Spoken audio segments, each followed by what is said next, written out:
So that's the ship. Sabi nila 3 ship every night daw ang pinapark dito ng mga nagtuturis. So yung pinakadulong yun yung Majestic Princess na sinakyan namin. Ito nakalimutan ko yung pangalan. At yung malaki na yun is Norwegian.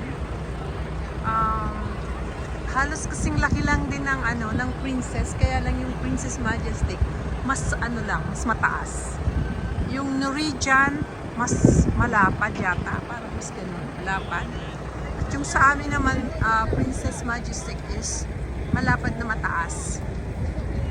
So itong ship na to medyo maliit yung nasa gitna. Kalimutan ko yung pangalan niya. Yun yung amin.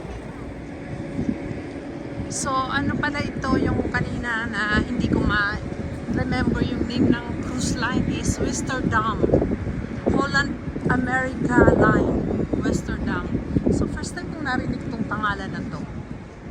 Yan. Maliit siya. Maliit lang na barko.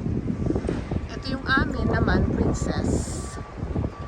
Majestic Princess Cruises. Ang laki niya, ang haba. At napakataas nito. Ayan. At sobra-sobrang dito, pagkain. Ikaw ang kukuha. Busog mats palagi, every day, every night.